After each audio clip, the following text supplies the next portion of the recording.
It's beautiful. It's really cool. Cool. And looks like we are live. We'll wait a few more minutes for more of our friends to join. Meanwhile, for everyone that's listening in on Apple, Google, or Apple Podcasts, thank you so much for being here with us, listening in on another MaxWeb podcast episode.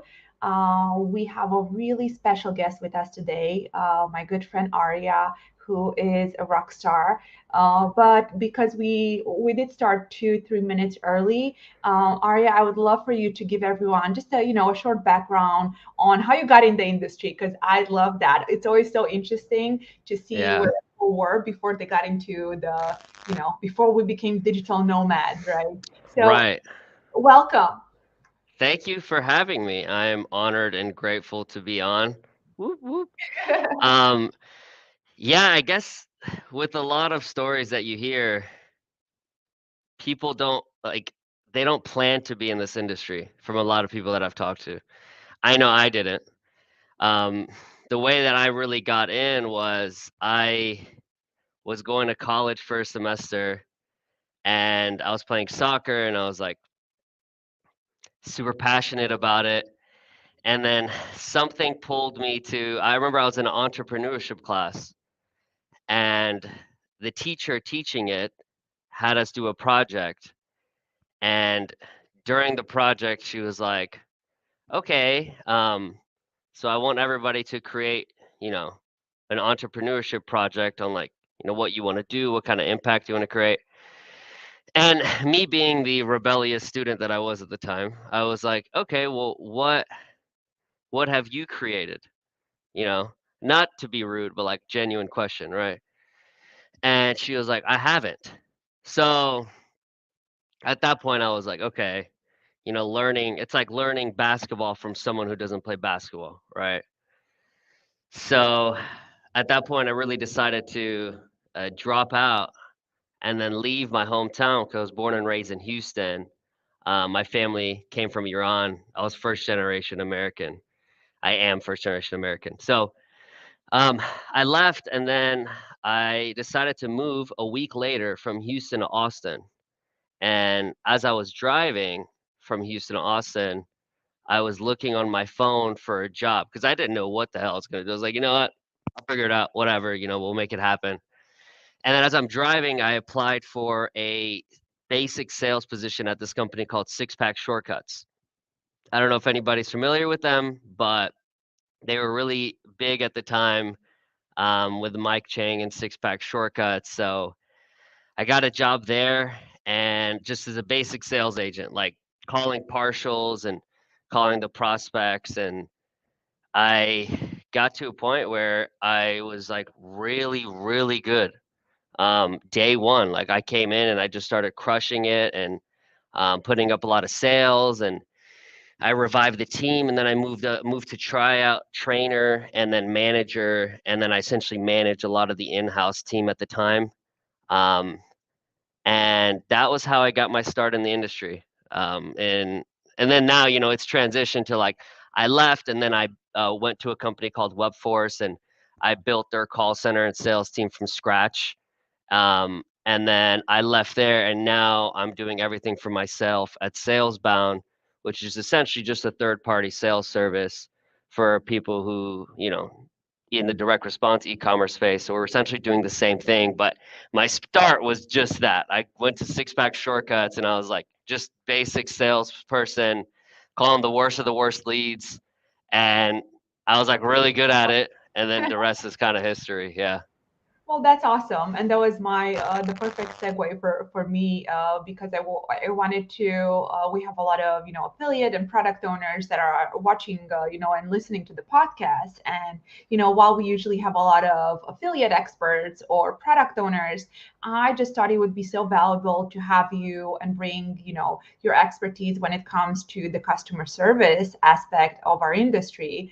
But Right. also, I think you, when it comes to networking, you are just phenomenal, and I think people have so much to learn from you. So, with that said, well, we can keep this part brief. But one of the things that I would love for you to share is how do you really network not just at conferences, we'll start with that, but also how do you stay connected with people when you're at home? Because I know a Mm. lot of us are trying so hard to build friendships and relationships, being in this space. And any tips you have, we welcome them. Wow. So this is a loaded question, I think. I think I believe that in this type of industry and in this type of business, relationships mean everything. And it's like it's what you know, but it's also who you know. And for me, and reputation matters too. So like your reputation, especially in this industry, is extremely important because this is a small corner of the internet, right? So it's not too many people here. So the reputation matters. So networking, so back to the networking, I think for me it was when I first got so I've been in the industry for a while.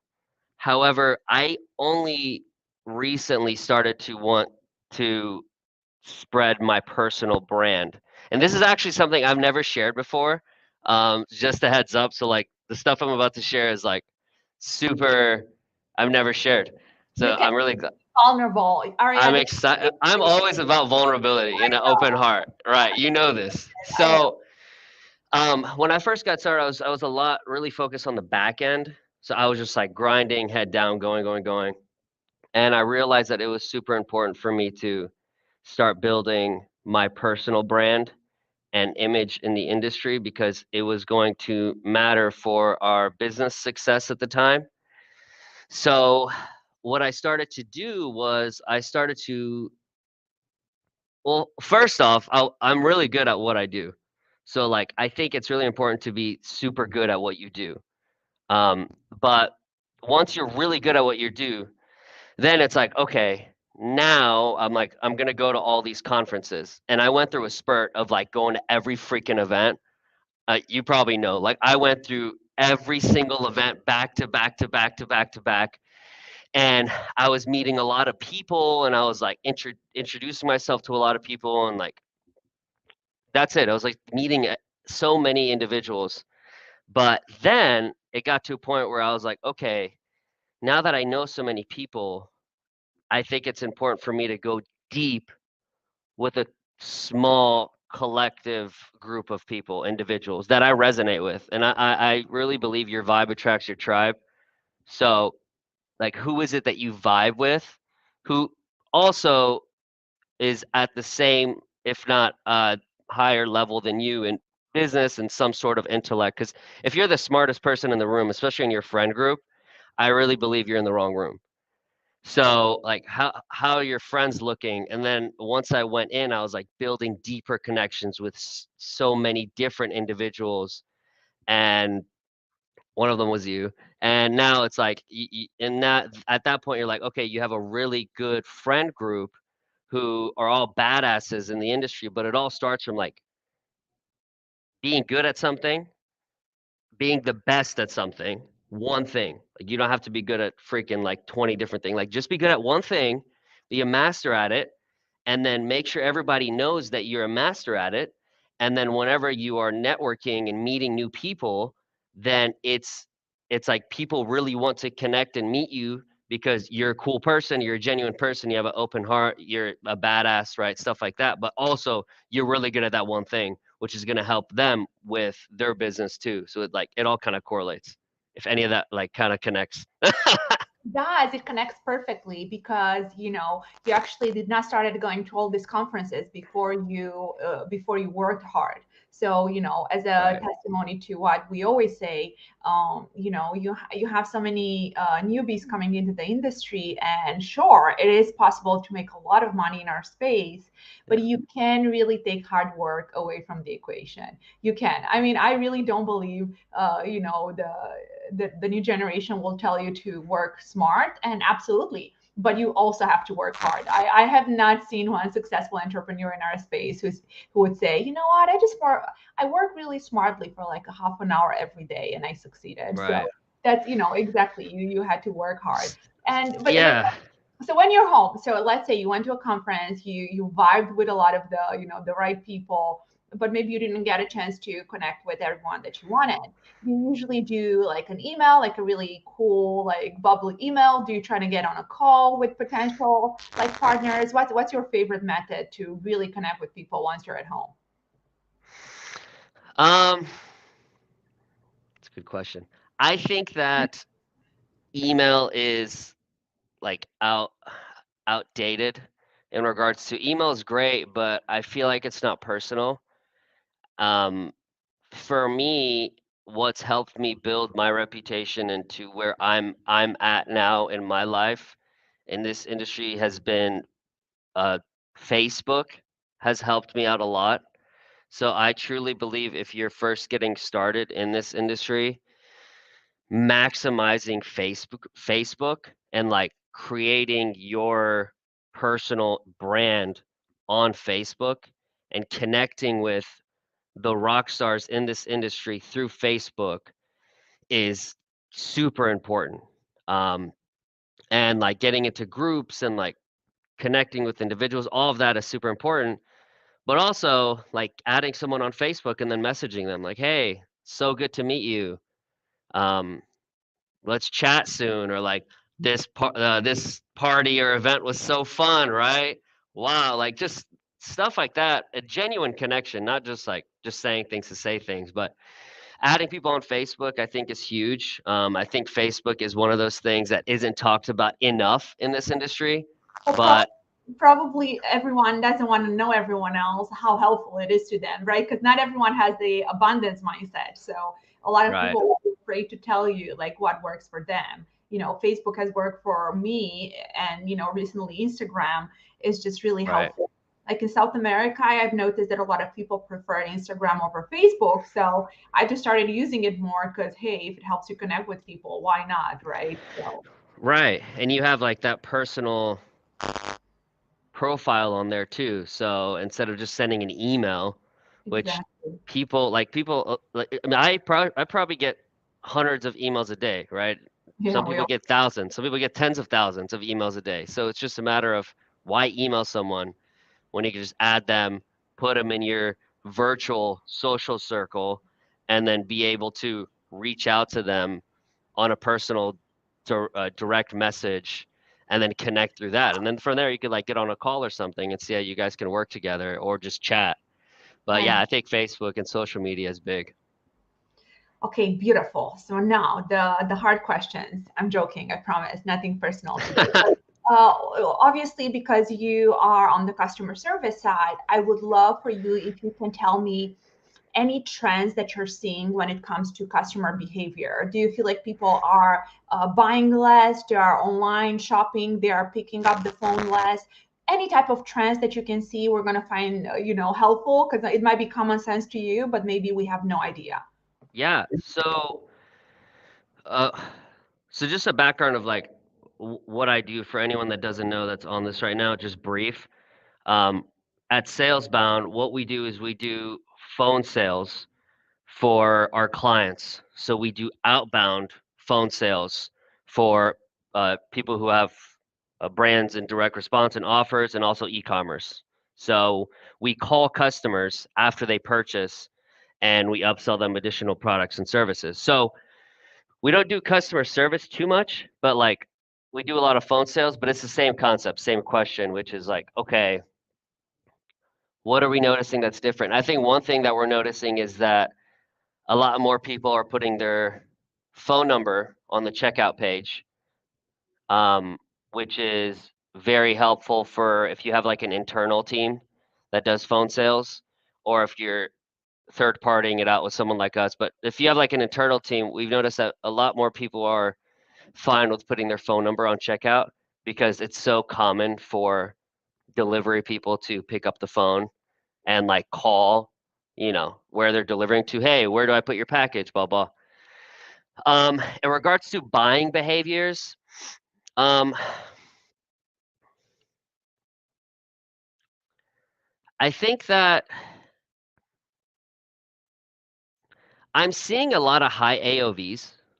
I don't know if that's like this is just across the clients that I'm working with, but Cool.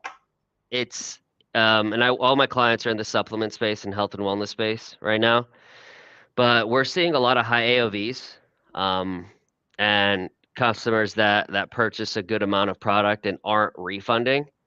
Nice. Um, that is aren't refunding their online initial order. So Mhm. that's been super big for us. Another thing that I'm noticing is that customers have been, and I went through a transition, but it's like customers have been super receptive to phone calls these days, and the pickup ratio has actually gone up a lot. We used to have pickup ratio of probably 20 or 30%, but recently our pickup rates have been upwards of 50%.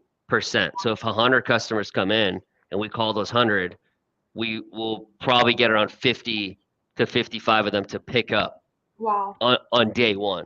Right. So that's been uncommon for me to see because it's like, wow, like everyone's really open to picking up their phone now because I feel like 5 years ago, everyone used to be like when their phone would ring, Right. it would be fight or flight, stress, and be like, oh shit, who's calling me? But I don't know if I'm allowed to cuss, sorry. But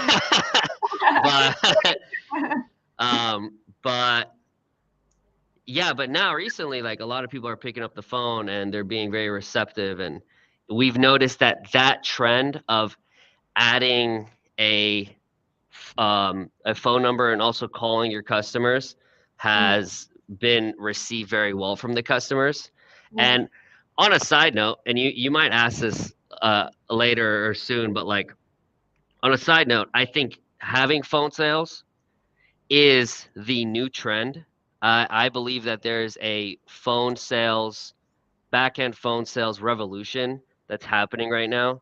Yeah. And just like how people have upsell funnels, you Hmm. have to have upsell funnels, right? You have to have back end email marketing. You have to have a landing page. Like you have to have all these things because it's like you have to have it to increase your AOV and make money. I think in the next 5 years, the same thing is going to apply for phone sales because right now our biggest selling point for phone sales that we've noticed and a lot of complaints that we're getting from our people that I know, my friends, everybody is like, we can't pay high enough CPAs, right? Like we can't afford to compete with all these brands on paid media, and all these affiliates aren't mailing enough because we're not paying them enough money compared to some of these other brands. So it's like, what's the solution to all of that? Back end phone sales. Like you literally make more money and profit, and you have more money to use into your CPAs and to your media and marketing, and that can help you get more leads and increase your ad spend and make more money, right? And then with all those leads, you actually get more leads for the call center or phone team too. So that's what I think the true trend is the phone sales revolution, because a lot of people talk about high ticket phone sales, which is like coaching phone sales, 15, 20, 30, 100,000, but I don't think enough people have brought up high volume phone sales, Smart. which is what a lot of brands that might even be on MaxWeb, a lot of brands that are in direct response do, which is like lower ticket on the front end and upsells. Like nothing is really over 2,000. Those are the ones we focus on, and that's where I think the trend is going, which is everyone's going to have phone sales, whether it's internally or third partied out. And the people who are doing it now, and a lot of them don't say it, but a lot of the brands that are doing it now are typically the top five on platforms and networks.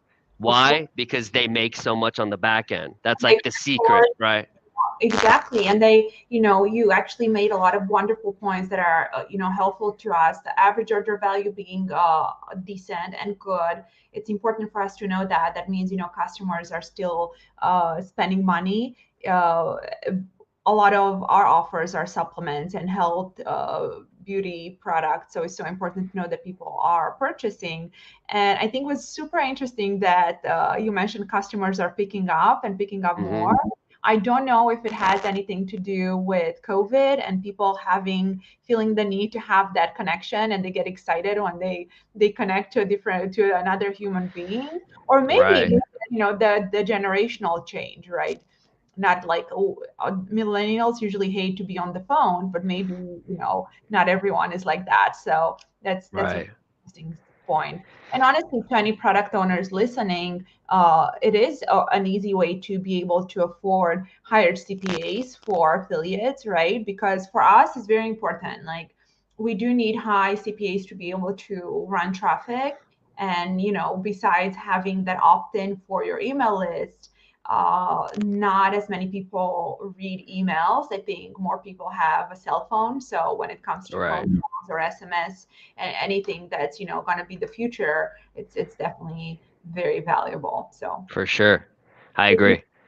you think of something like that might be just common sense, like the fact that half of the people that you're calling are picking up.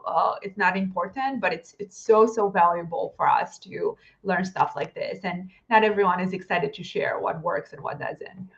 Yeah, I think it's a big ninja tactic too. It's like, there's people, it's building a team to call new customers can be kind of tedious.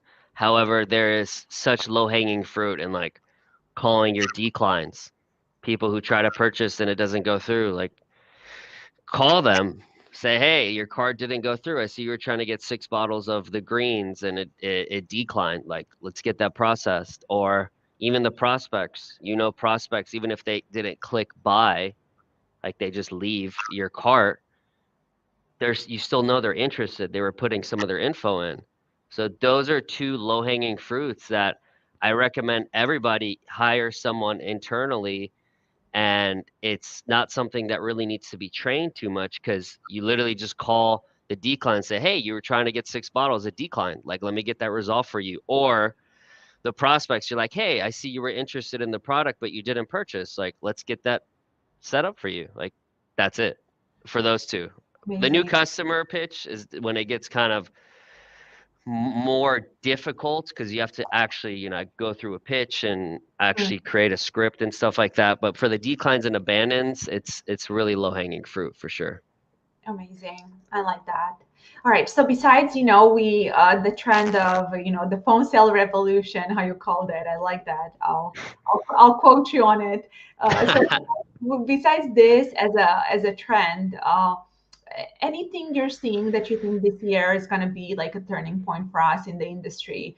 As an example, for us, I feel like native traffic has been better, and I think that's because on our side Facebook had so many restrictions. We moved a lot of the traffic from Facebook to native, right? Mhm. Are there any trends you're seeing on your end, or do you see more people becoming product owners? Do you see more people that are trying to learn how to drive traffic? Anything you see on your end we could find valuable. I think I'm seeing.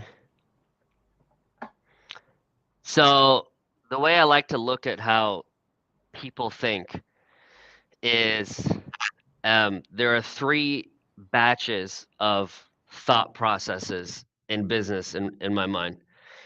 The first batch is, it's like the trapped mentality where you, it's like you don't have financial freedom and you're still trying to exit the mass consciousness of like being put down by society of like going working 9 to 5, living paycheck to paycheck, living that type of life. I think that's the first level.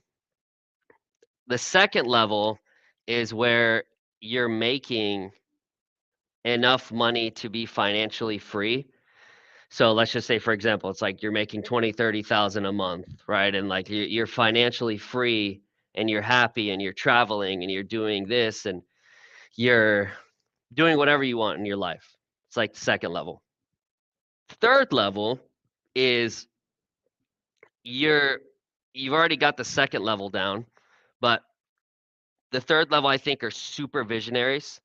So you're a hyper visionary and you're winning in regards to like your business is winning, you're making all this money, you're impacting a lot of lives, you have a lot of employees, a big team, a good offer, maybe multiple offers or a big agency, whatever it is. but you continue to go and you continue to win and you continue to work because you know your potential and you're like, I'm not going to stop. My freedom is to continue to win and continue to grow in business and in my organization and in life. And you have like the third group essentially has like hyper big visions, and they think super big about organizations and about themselves.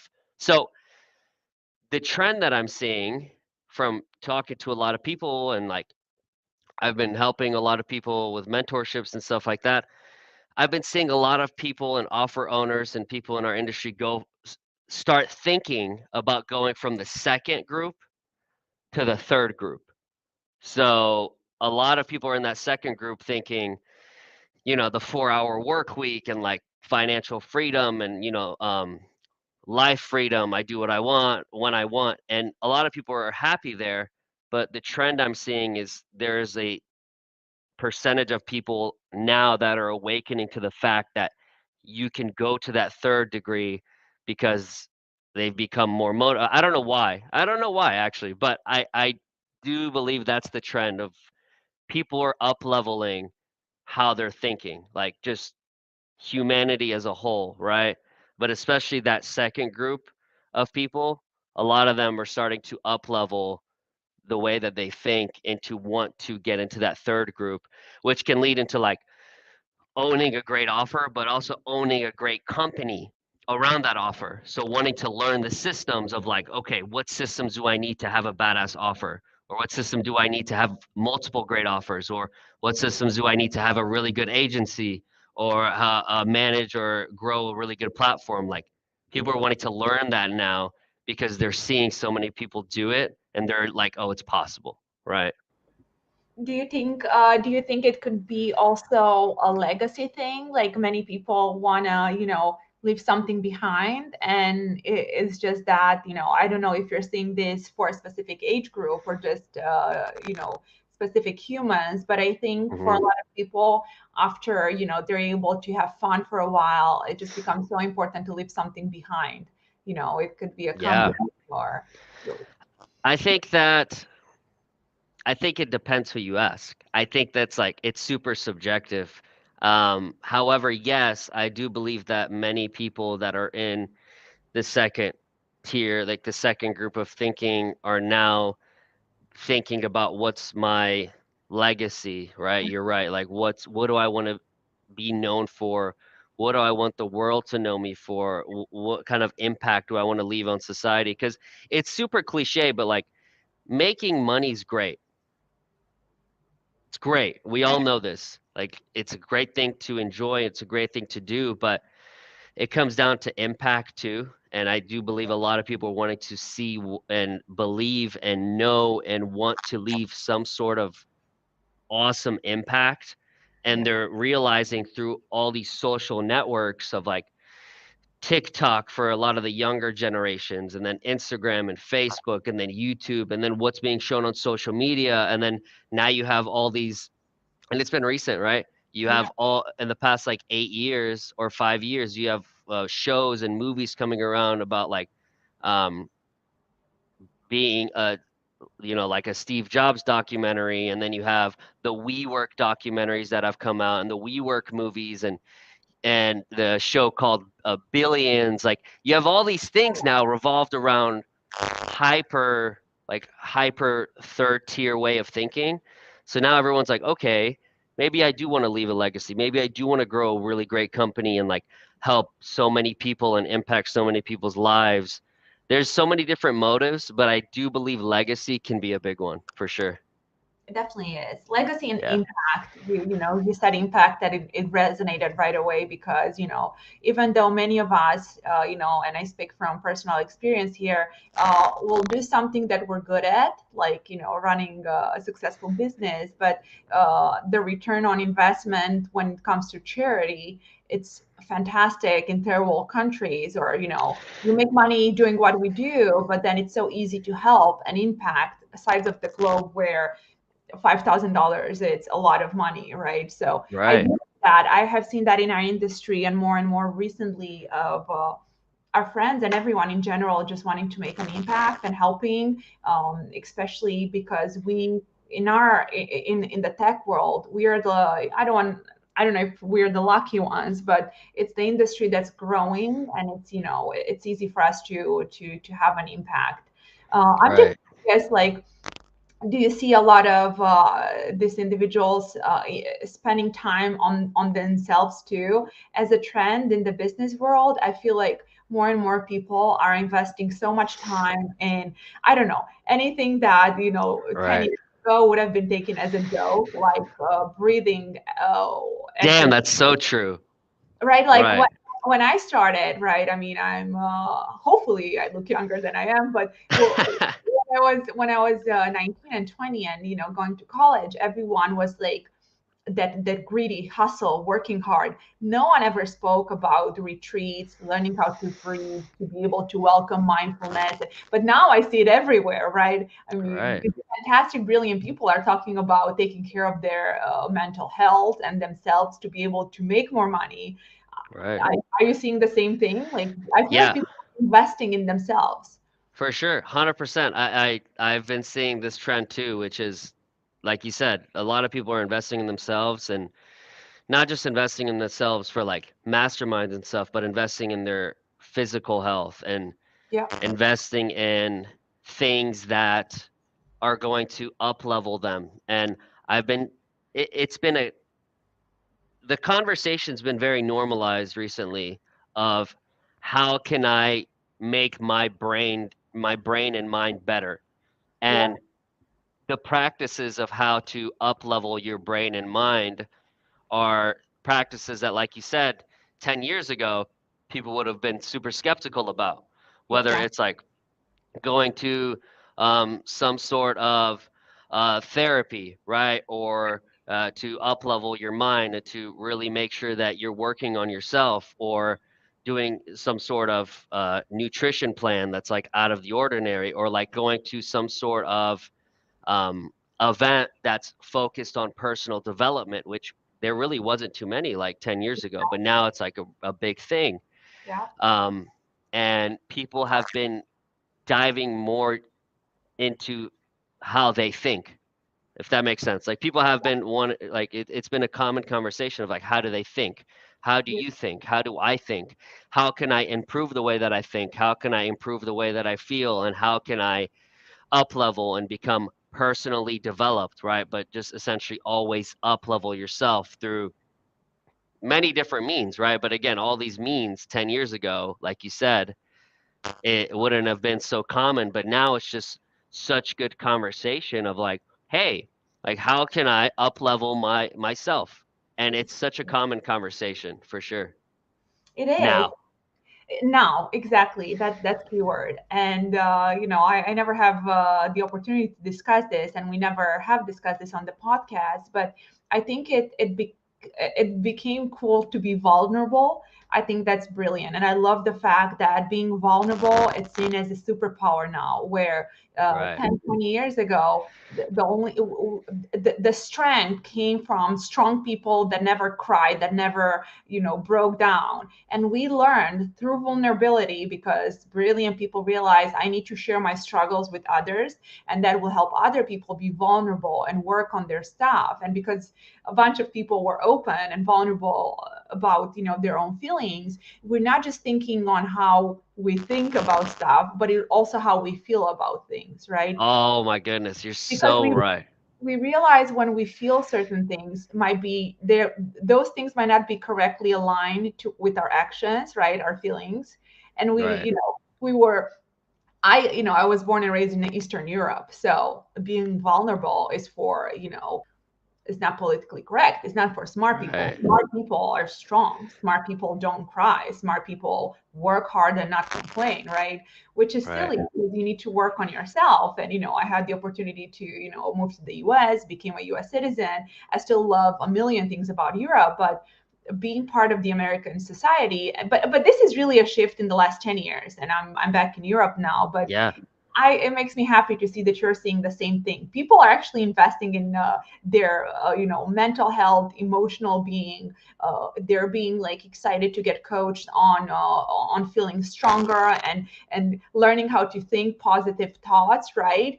Because we skipped, like our generation kind of skipped a few stages. Our parents had no idea how to teach us to do certain things. So Right. as entrepreneurs, like I bet when you were talking about that second, group of people, a lot of people that are gonna, it's still early. So a lot of our friends are gonna wake up through the day in the next 24 hours and they're gonna, watch the podcast and they're gonna be like mind blown, like what? A lot of people make 30K a month. And we know Right. that. We know that to be true. We know so many people that have 10K, 20K, 30K. They have the stability to, not work as much and feel good, and that's possible. But what we're trying to say here is that brilliant people have learned that you also need to work on your mind and your feelings, because that's the new success, right? You can have $1 million, but if you feel like crap when you wake up. Yeah.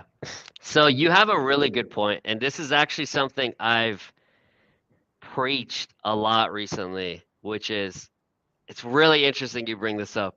So I believe, especially with your background and also with me, right? My family was from Iran, super dictatorship, like let's just say communistic country, and Yeah. when you're raised in that sort of environment, I do believe 10 plus years ago, it was very common for everyone to just be hyper masculine and almost not feel emotions and Yeah. just be like super, like, masculine. I don't cry, I don't feel nothing like that, right?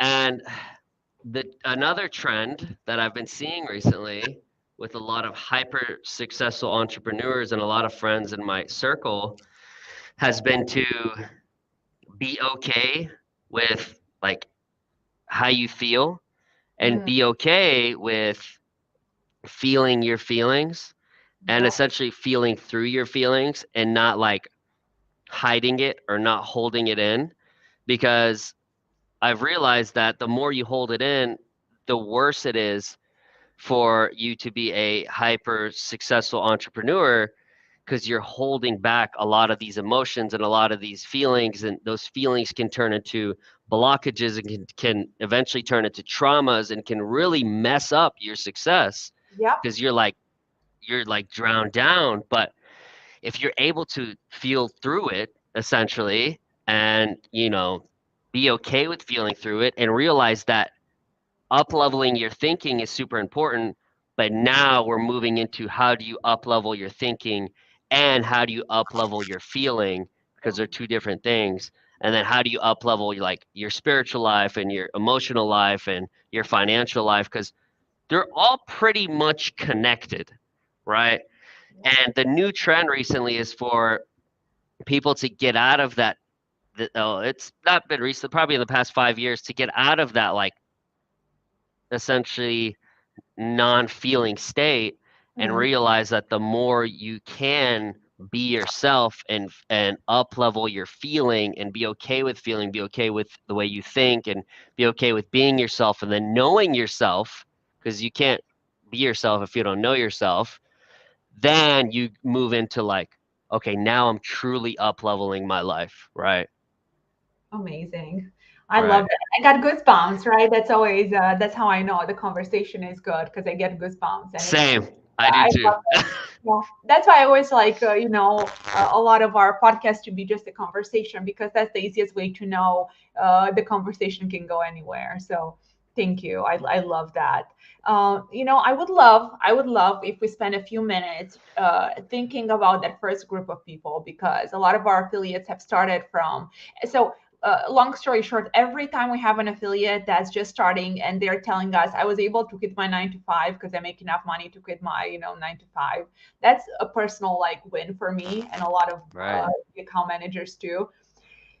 Would you have any advice for your younger self or someone that's in that category of just hustling a lot of like long hours, you know for example, if it's something practical, I would tell people that have no idea about the jobs we have online, like you can go have a training and become a flight attendant, right? That's an advice I would give a young person that doesn't have education, right? But Right. what about on in our space? What do you think are some awesome like jobs or tools for people that are able to come in our industry and do without having to, spend a lot of time going to school?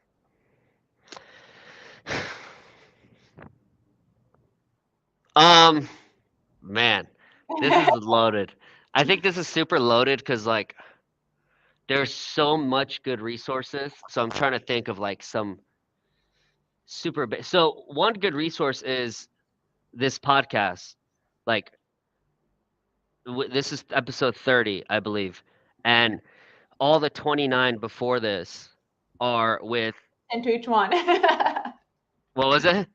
said listen to each one, like Listen to each one, right? yeah, for sure. It's all people in this industry who are doing amazing things and they've broken down like how they've done it and what they do and what they've learned. Yeah, That's like one thing is to watch a lot of videos of people that are already doing this and following them. Not follow as in like follow, oh, I'm going to follow this person, but more of just like follow their steps and see yeah, what they're doing. That would be the first thing. Another thing is studying. If you're going to study someone, this is my best advice. If you're going to study someone, make sure they've done what they're preaching. oh Like yeah, if someone is teaching something, yeah. make sure that they've accomplished whatever it is that they're teaching. That's And like the big make thing that money. right. So Exactly. it's like if I would never or not never because who knows, but I wouldn't right now create a course on how to or like a talk about how to create an offer. I know how to because I've been in this space for so long now, but I haven't done it yet, right? And I don't think I will ever do it because what I do is different from all that, right? Or how to write copy, do copywriting. I don't do copywriting, right? So I wouldn't create something or preach something like that. So I essentially would be studying. If you're going to study something or get a course or anything like that, make sure that the person that you're learning from has done that certain task. Um, and then another piece of advice is don't try to perfect whatever it is that you're creating. Try go out there because MBAs talk about this too, right? This is Yeah, why I've been super against formal education as I was growing up because the big thing that they don't like, especially with MBAs, they'll teach you how to create processes and create systems and create a great business environment and organization environment and this and that. Cool, but um, it's all great, but the first thing that's most important is like sales. Not sales, exactly. like phone sales. I mean, like your sales. Like, how many Exactly. sales are you getting? Profits. That's Like, so right. I always talk about this, and we're very successful because I'm profit oriented. And first, you just start, and then you build processes around it and make it pretty and tight. But that's beautiful advice. Just start somewhere. Right. Just start. Just go. Like, all these like customer service, for example. You don't if you're starting an offer, the most important thing is how can I start getting sales? Like obviously get your offer up, but have it be an MVP, like a minimum viable product. Like just have that up, create your pages, create your upsells, like everything that you need, and then start focusing on the first most important thing, which is sales. Yeah, And then after you start getting sales, then you could focusing on creating or like fine tuning your other processes. But I think the first most important thing that everybody who's in that first group needs to focus on is if you're going to learn from someone or if you're going to watch anybody or follow anybody or take anybody's course or anything, make sure that they've done whatever that you're learning from them. And then second is once you're ready to start implementing whatever it is that you learned, first most important thing is get some sales, make some money, mhm, get some sales.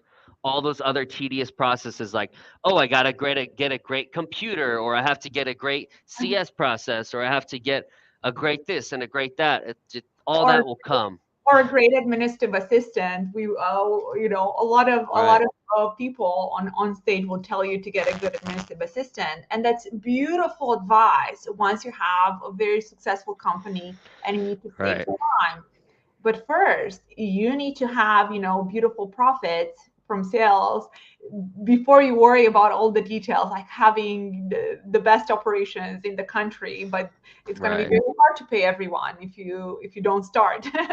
right. I think what one more thing, just to touch on this topic, is make sure that if something's not working, especially for the first group of thinking, if something's not working, I think failure, for me, failure defines as if something's not working, you give up completely on not that product or that, the whatever you're creating, but essentially you're giving up on your goal. Like, why did you start this offer or this organization or this product? Not because just this product, but it's because of this ultimate goal, whether it's to change 1,000 people's lives from losing 100 pounds, or like helping 1 million customers with lowering their blood sugar, or whatever it is, right? Or make $1 million in 1 year, or just make $100,000 in 1 year, or quit your 9 to 5, whatever it is. That's your ultimate goal, right? Find out what your ultimate goal is, what's your why, and then work backwards. And if your first thing doesn't work to get you to that why, then instead of just giving up, that's failure. Just learn from it and pivot. Like, okay, cool. I've learned, how to do X, Y, and Z from launching this offer or from doing this product or this company. I'm going to take what I learned of to do and what not to do, pivot, and then go into more of, okay, now I want to launch this new one, right? This new product, this new offer, this new organization from everything that I've already learned, and then to get me to that why, right? That's like the biggest thing I could preach to is don't give up. Because if I could do it, if Anna can do it, anybody can freaking do it. And the biggest thing is just not giving up, because anybody can do it. I know. And I thank you so much for saying that. And then, that brings me joy because we spent one of the reasons why we started the podcast series was really to help to put the knowledge out there because I would have loved to have something like this when I started. So I just hope someone is, at least one person, if we can impact, that is going to listen to what we're saying, it's going to be a huge win. And it's all about financial stability. There's so much money, there's so much abundance in our space, and of course you have to work hard, but I bet a lot of you guys already work very hard, and Right. it's just a matter of doing something else. And in our space, Aria was right, you can look into copywriting, you can look into becoming an affiliate, becoming a product owner, but key is to learn from people that have been successful, that actually made money. I cannot emphasize enough how important it is to look at people that actually made profit, Right. right? Because in our space, when you go to conferences, you're going to see a lot of people that rent Lamborghinis, that rent their, clothes, their cars, everything that they do. So you have to be careful. Like, look through the BS. There are going to Right. be so many successful people that actually afford all that. So it's definitely okay to listen to them. There are a million. Everyone who has been on this podcast is a very successful individual, and there are many other podcasts that we would gladly recommend if you need them, and courses Right. too. And a lot of the courses won't even ask for money; just they're doing it for public recognition. So Right. very, very good One advice. thing that I do recommend as well is yesterday, and this is actually like a practical tool that I do think people can get a lot of value from. Yesterday I did, and I don't know if he's launched it yet, by the way, but yesterday I did a interview with Rich Sheffrin.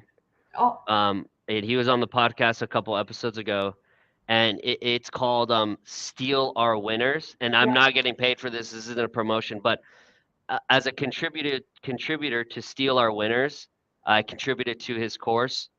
Um, I get a login to the back end, like to all the videos and stuff. And I was going through all these videos, and it's like people dropping knowledge, like crazy knowledge, and I'm like, wow, this is cool. Like how I made $100,000 with like in one day doing this or this that with all these really like big names and people who are crushing it. So again, it goes back to like this podcast, like go through all the episodes and listen to it. That's a really good tool because when I went through it, I was like, wow, this is mind blowing. Stuff along that nature is really helpful. It is. It really is. And wow, it's been almost an hour. I feel like we've talked for 2 minutes, which means Right. you have to come back and we'll do another episode. But before, I always try to keep it under 1 hour. But just one more question. I think this is a really important one. Tell me about a habit, something that you were able to work on for yourself, because this is something that would help our affiliate watching, our product owner friends watching. Habits are something that have changed my life and helped me become a better professional.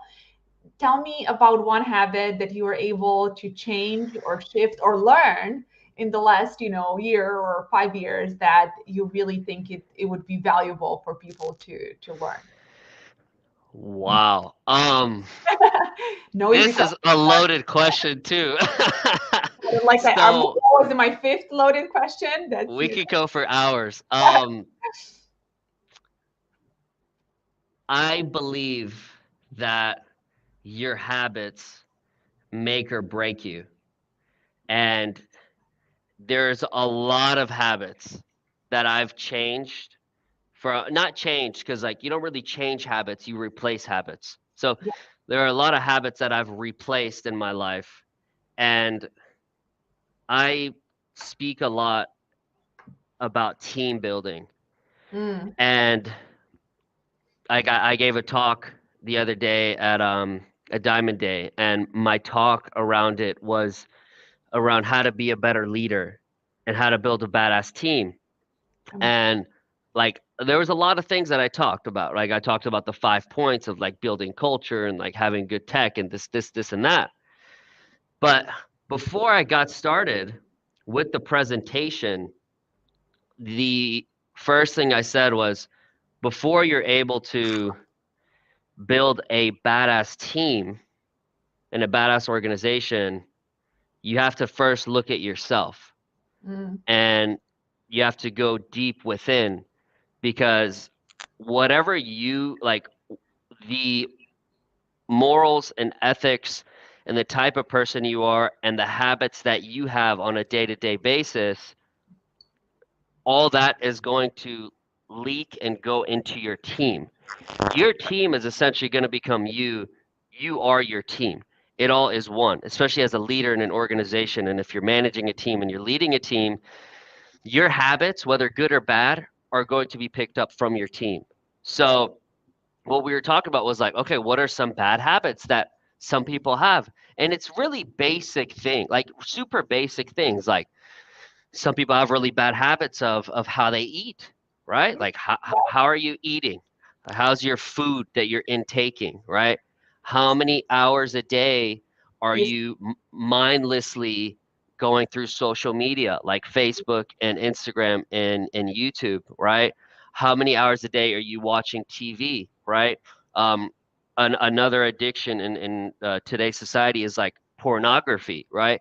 How often are you watching stuff like that?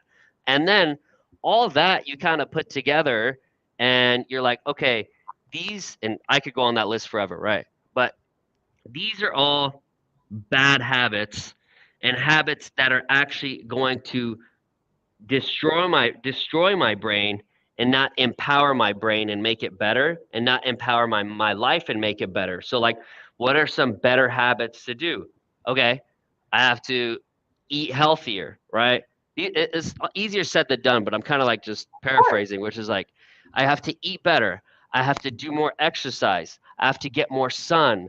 I have to take time in my day to think. These are all things I do now, actually. So it's like I have to take time in my day to think. So I try to take 30 minutes out of my day put my phone away and like sit with my own thoughts. But then you have to take time in your day to not think. So, like meditation and breathing and be still and be calm within yourself, all these good habits, and then and not spend too much time mindlessly watching TV and like scrolling through social media and stuff like that, because that's going to deplete your dopamine, your serotonin levels. It's going to turn your attention span into like zero point 0.2 seconds. Your brain is going to turn into mush. It's going to be hard for you to perform. And then again, it goes back to team. If you have a good team too, or if you have a team, then your team is going to start to pick up these habits unconsciously because the leader also has these habits too. Yeah. So I don't think there's a specific habit that I've replaced, but like for me now, I notice like my daily routine consists of like waking up and a couple hours before I come into the office and like taking time to myself to read and have my cup of coffee and to sit in the sun and chill before I even look at my phone. And then when I come back from the office, like making sure I get my workout and making sure I go into the sauna, making sure that I um, talk to my girlfriend, making sure that I talk to my family, making sure I have good relationships on a daily basis, like that all is also habits, right? Um, you're eating, how are you eating and how's it affecting you? Making sure you're sleeping, Oh yeah. sleeping. So many like entrepreneurs fantasize about this. Oh, I could sleep 2 hours a day.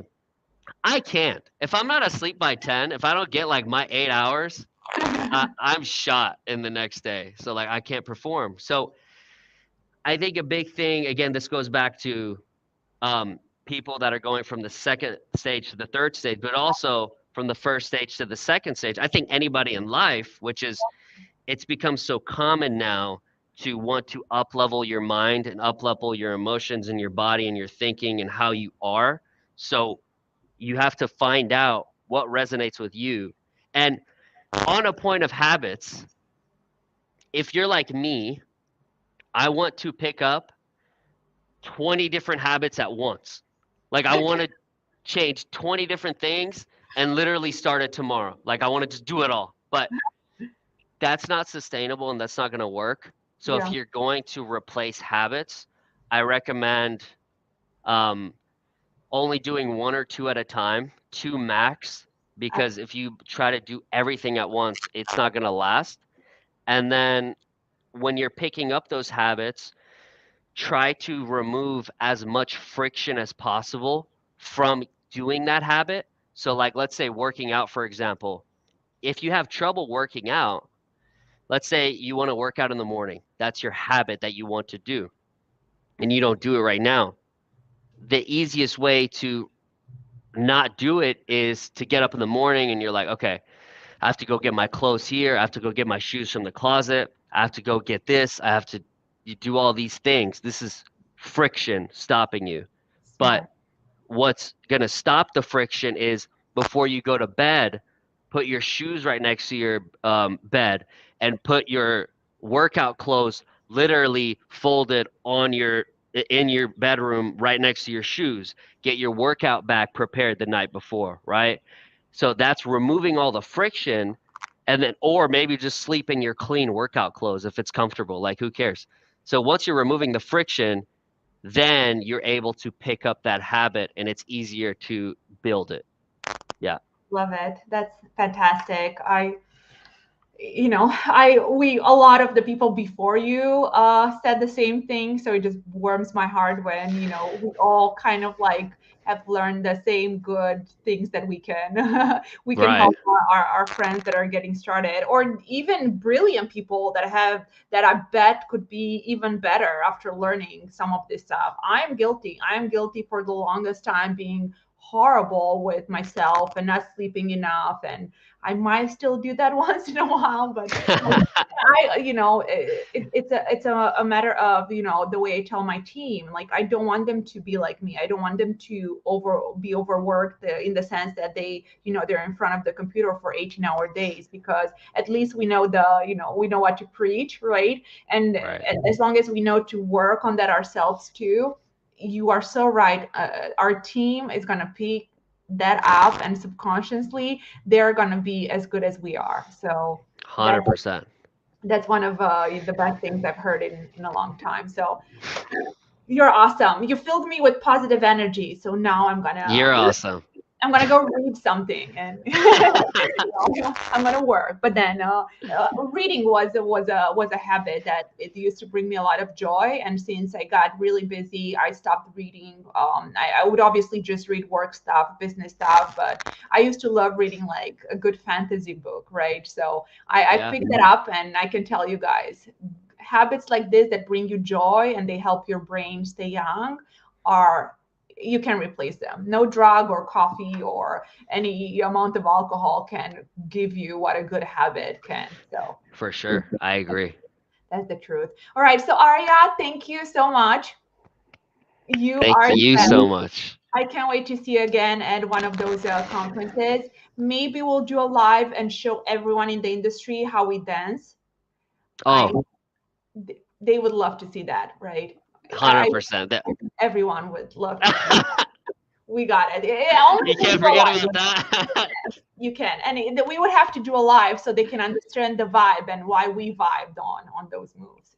We'll do a Right. live. We promise you guys. All right. Well, thank you everyone for watching. Thank you so much, Aria. You are amazing. Thank you so much for having me. I was honored. This is so fun. We could have gone for hours. I know. That's why you have to come back. I All right. will. Thank you, everyone. Thank you so much for listening. If you're listening to us on Apple, Google, Spotify, that's wonderful. But make some time later, come to our Facebook page or YouTube to see how beautiful Aria is in real life. And leave a few comments on Facebook. You can tag him because we are gonna tag his page in the comments here. So I know he would be more than happy to connect with all of you. 100%. Thank you Thank you again. for having me.